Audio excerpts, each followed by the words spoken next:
Did you know that prebiotic fibers are shown to improve the makeup of beneficial bacteria in your gut? Today's episode is sponsored by my favorite prebiotic fiber supplement, Sunfiber. Sunfiber is a partially hydrolyzed guar gum that is soluble and low FODMAP, meaning you get the benefit without any excess gas. Talk with your provider to see if this is right for you, and then you can check it out at sunfiber.com. Now let's get into today's episode. So are migraines connected to IBS and other digestive disorders? The short answer is not directly, but possibly indirectly. So let's get into it. IBS symptoms are localized to the lower GI tract, specifically the colon or the large intestine. This means that upper GI symptoms like reflux, heartburn, burping, and nausea are not considered IBS symptoms. However, they may be indicative of upper GI disorders like gastroparesis, GERD, and things like that. And typically, these are going to be considered more overlapping symptoms if they're present for someone who's dealing with IBS or other lower GI conditions. Now, headaches and migraines are really difficult to define, and they don't fit into this GI symptom grouping, if you will. So they're considered non-GI or non-gastrointestinal. However, what's happening in the GI tract from the mouth all the way to the anus, as well as contributors to GI symptoms and even symptoms of IBS, these can be causes and triggers of headaches and migraines as well. And so there might be some overlapping kind of causes that are going on here. So before we get into what those are, how is a migraine actually defined? What do we think about when we say migraine? Well, the International Classification of Headache Disorders defines it as a common, disabling primary headache disorder. So it is considered a disorder of headaches. And this typically shows up as moderate to severe headaches that can last anywhere from 4 to 72 hours, which can vary by person. And they're usually accompanied by nausea and sensitivity to sounds and light. This is thought to affect about 1 billion individuals worldwide and does primarily impact women more than men, which is also very true of IBS. Now, the more common digestive disorders that are seen as overlapping with migraines include the upper GI disorders like gastroparesis, GERD, and functional dyspepsia. Surveys also show that there might be an overlap with IBS and that those with IBS do present or say that they do have recurrent headaches that fit within this category to be classified as a migraine. But the pathologies of these conditions do not overlap with migraines and what we know about migraines right now. Now, like IBS and some of our digestive disorders, the pathophysiology of migraines is kind of unclear and a bit of a mystery, but it's likely the result of abnormal brain activity that affects nerve signals, chemicals, and blood vessels in the brain. So it is something that's considered to be kind of neural, and it's happening typically in the brain, but involves the entire nervous system. Now, because of the role of the gut-brain axis in IBS and digestive disorders, which is along the vagus nerve and involves nerves and even brain signals, this might explain why there is an overlap between gut symptoms and migraines or headaches for some. Now, when we think about the triggers of migraines, so just like IBS, the pathophysiology of the cause of IBS and different causes aren't necessarily the same as the triggers of symptoms. We know that it can be caused by something, but the symptoms themselves are triggered by these other factors that we have to address when we deal with management of the condition.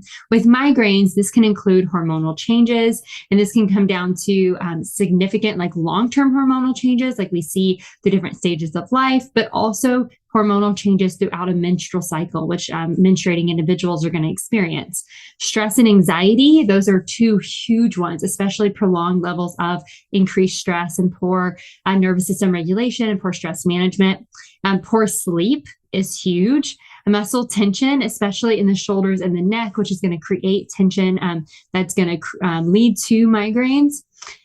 Low blood sugar and some blood sugar dysregulation, so kind of ups and downs in blood sugar levels, inconsistent meal patterns, especially around skipping meals, dehydration, which is a big one. Typically, it's going to lead to more acute migraines, but could trigger the onset of a migraine, excessive alcohol or caffeine consumption, changes in climate, especially kind of drastic changes if you're flying somewhere or you're somewhere new or the weather has changed significantly.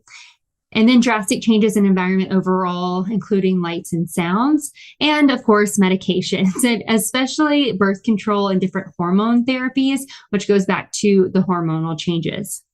For some, there may be some dietary triggers as well, outside of even caffeine and alcohol, that may make migraines either present or make them worse. And that can include tyramine-containing foods, chocolate, and citrus fruits. And so that's something that might be modified based on how you're presenting and what you're working with on with your healthcare team. So when a migraine hits, there is a vascular activation that can lead to nausea and vomiting, which is why nausea is kind of a hallmark symptom of migraines.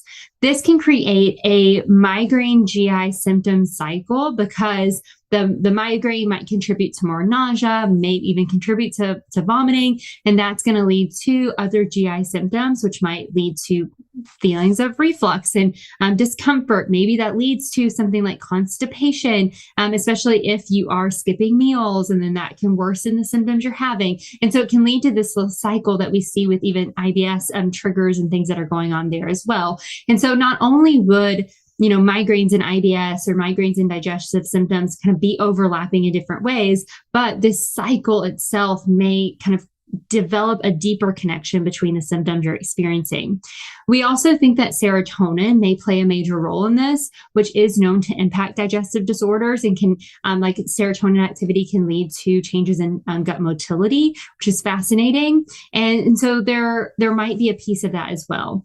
Now, there is a recent literature review that breaks this down in more detail, especially the science behind it all. And so if you are interested in the nitty gritty, like science of all of these different mechanisms and things that might be going on in the body, there is a link to that review in the show notes. So you're welcome to check it out. I will say it's a little bit more advanced and they're pulling for these different connections, but it is an interesting review to get a better understanding of what's actually activating and how serotonin may play a role.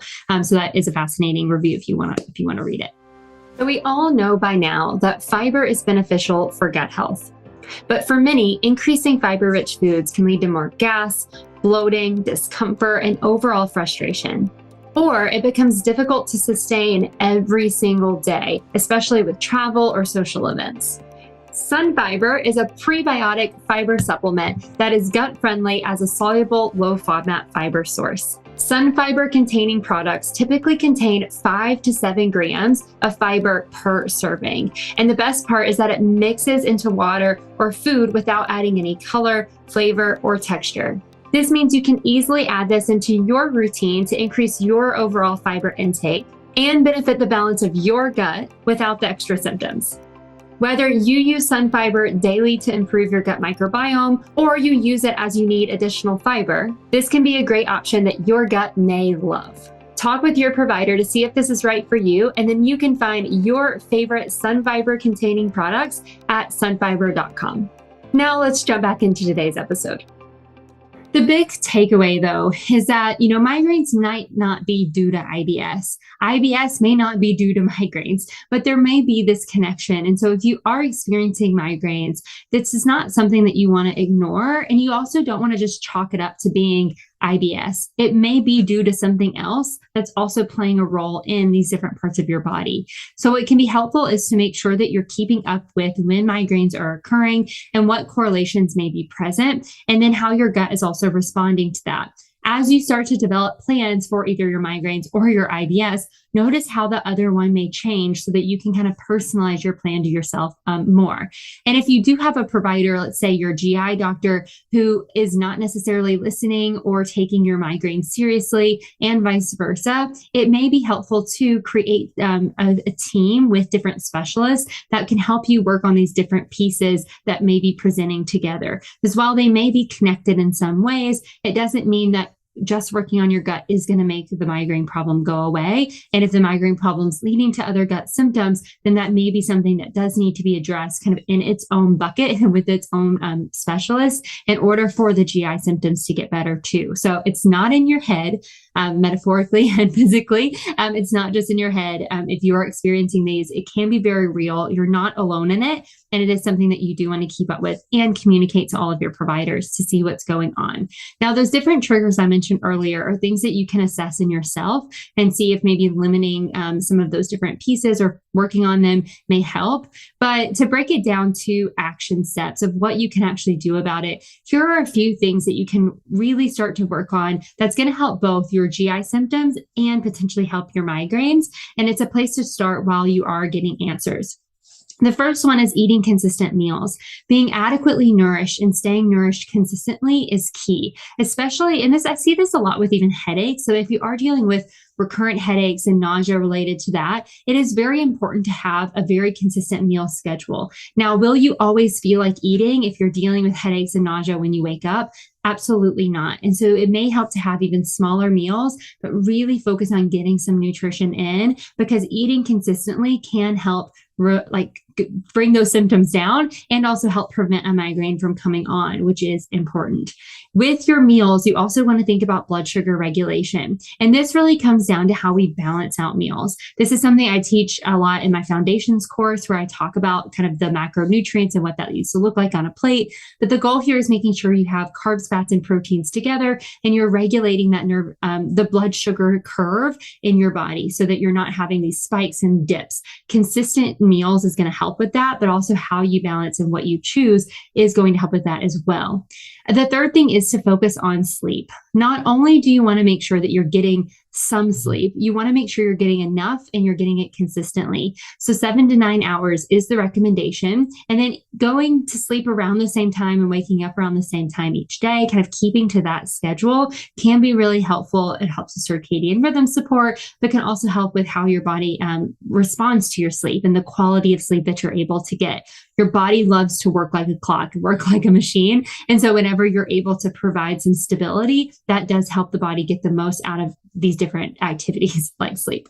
Fourth is nervous system regulation. So not only do we want to think about stress management, we want to think about regulating the nervous system. So getting the body out of a stress state into this kind of rest and digest state, and moving between the two well. This includes stress management. So you have to be aware of your stressors, how you respond to stress, and how you handle emotions and regulate emotions. That is really important. And so that's something that you may do with a healthcare professional, like a mental health professional.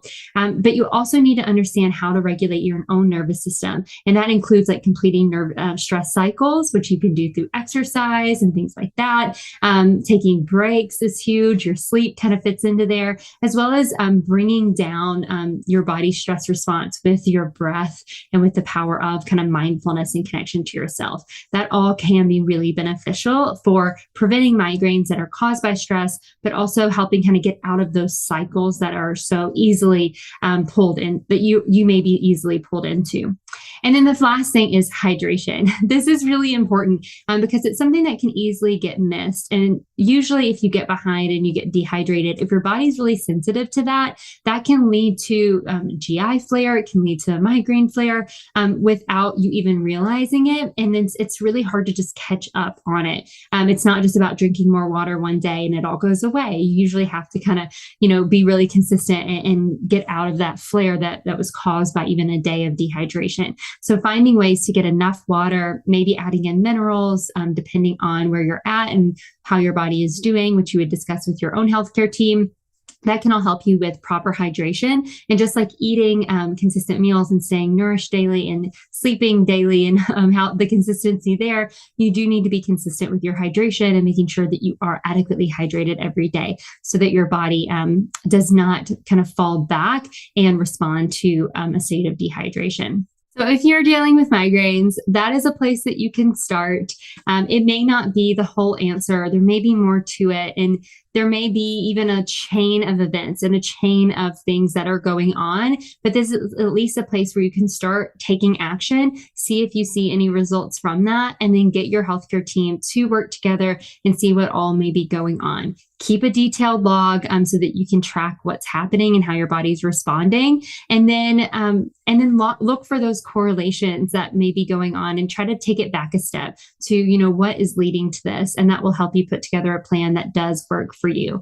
If you do have anything that you want to add, any questions or anything that you want to share, please come on over to Instagram at erinjudge.rd or find us on Facebook at The Gut Community so that you can share your story and what you've experienced. And we'd be happy for the whole community to find value in that as well.